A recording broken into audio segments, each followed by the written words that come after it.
Hi ಎಲ್ಲರಿಗೂ ನಮಸ್ಕಾರ. Sai healthy ಕಿಚನ್ಗೆ ಸ್ವಾಗತ. ನಾನು ಒಂದು ಹೆಲ್ದಿ ಆ್ಯಂಡ್ ಟೇಸ್ಟಿ ರೊಟ್ಟಿಗೆ ಚಪಾತಿಗೆ ಹುಳ್ಳಿದ ಜುನ್ಕ ಮಾಡ್ತಾಯಿದ್ದೀನಿ. ಜುನ್ಕ ನಿಮಗೆ ಇಷ್ಟ ಆದಲ್ಲಿ ಲೈಕ್ ಮಾಡಿ, ಶೇರ್ ಮಾಡಿ, ಕಮೆಂಟ್ ಮಾಡಿ, ನಮ್ಮ ಚಾನಲ್ಗೆ ಸಬ್ಸ್ಕ್ರೈಬ್ ಆಗಿ. ತುಂಬ ಟೇಸ್ಟಿಯಾಗಿರುತ್ತೆ ಮತ್ತು ಹೆಲ್ದಿನೂ ಕೂಡ.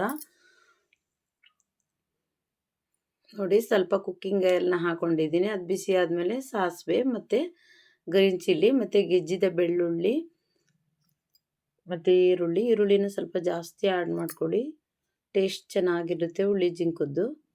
ಇದ್ರದ್ದು ಹಸಿ ವಾಸನೆ ಹೋಗೋವರೆಗೂ ಚೆನ್ನಾಗಿ ಫ್ರೈ ಮಾಡ್ಕೊಳ್ಬೇಕು.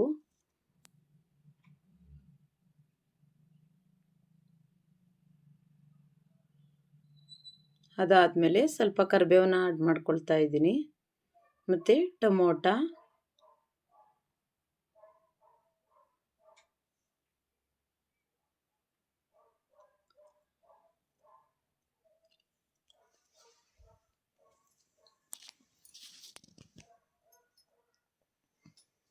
ಟೊಮೊಟೊನು ಸಾಫ್ಟ್ ಆಗೋವರೆಗೂ ಚೆನ್ನಾಗಿ ಫ್ರೈ ಮಾಡ್ಕೊಳ್ಬೇಕು.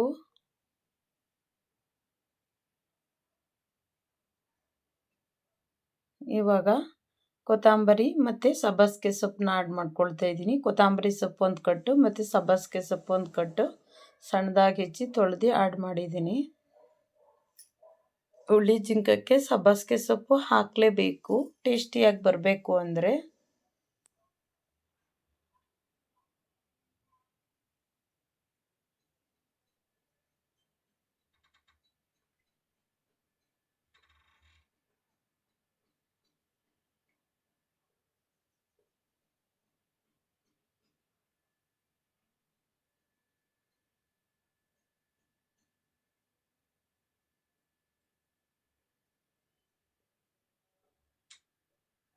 ಚೆನ್ನಾಗಿ ಸಾಫ್ಟ್ ಆಗಬೇಕು, ಅಲ್ಲಿವರೆಗೂ ಮುಚ್ಚಳನ ಮುಚ್ಚಿ ಸಾಫ್ಟ್ ಮಾಡ್ಕೊಳ್ತಾ ಇದ್ದೀನಿ. ನೋಡಿ, ಇವಾಗ ಚೆನ್ನಾಗಿ ಅದರಲ್ಲಿರ್ತಕ್ಕಂಥ ನೀರಿನ ಅಂಶ ಎಲ್ಲ ಡ್ರೈ ಆಗಿ ಚೆನ್ನಾಗಿ ಎಣ್ಣೆ ಬಿಡೋವರೆಗೂ ಸಾಫ್ಟ್ ಆಗಿದೆ. ಇವಾಗ ಇದಕ್ಕೆ ಸುಮಾರು ಒಂದು ಅರ್ಧ ಲೀಟ್ರಷ್ಟು ಬಿಸಿನೀರನ್ನ ಆ್ಯಡ್ ಮಾಡ್ಕೊಳ್ತಾ ಇದ್ದೀನಿ ನಾನು. ಈಗ 4 ಜನಕ್ಕೆ 5 ಜನಕ್ಕೆ ಹುಳಿ ಜಿಂಕ ಬೇಕು ಅಂದರೆ ಒಂದು ಅರ್ಧ ಲೀಟ್ರಷ್ಟು ನೀರನ್ನ ಆ್ಯಡ್ ಮಾಡ್ಕೊಳ್ಳಿ.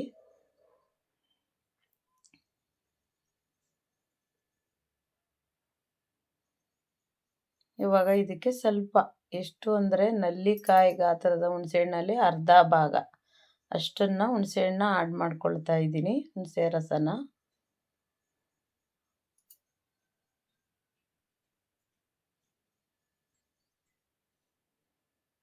ಚೆನ್ನಾಗಿ ಈರುಳ್ಳಿ ಮತ್ತು ಸೊಪ್ಪೆಲ್ಲ ಸಾಫ್ಟ್ ಆಗೋವರೆಗೂ ಬೇಯಿಸ್ಕೊಳ್ಬೇಕು. ಇದನ್ನು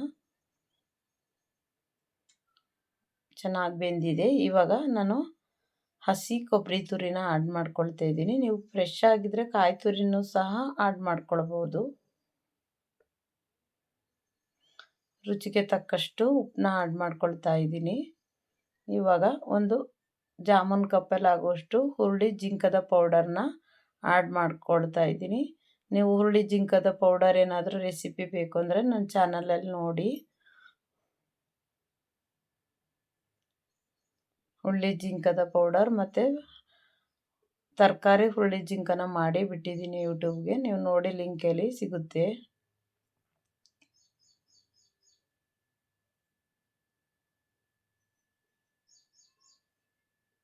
ಹೆಚ್ಚು ಕಬ್ಬಿಣದಂಶವನ್ನು ಹೊಂದಿರೋದ್ರಿಂದ ಹುರುಳಿಕಾಳು ನಮ್ಮ ದೇಹಕ್ಕೆ ತುಂಬ ಬೆನಿಫಿಟ್ಟು. ನೀವು ವಾರದಲ್ಲಿ ಒಮ್ಮೆ ಆದರೂ ಹುರುಳಿ ಜಿಂಕನ ಮಾಡ್ಕೊಳ್ಳಿ, ತುಂಬ ಟೇಸ್ಟಿಯಾಗಿ ಬರುತ್ತೆ. ನೋಡಿ ಎಷ್ಟು ಚೆನ್ನಾಗಿ ಬಂದಿದೆ. ಮತ್ತೊಂದು ಹೆಲ್ದಿಯಾದ ರೆಸಿಪಿಯೊಂದಿಗೆ ಬರ್ತೀನಿ. ಎಲ್ಲರಿಗೂ ಧನ್ಯವಾದಗಳು.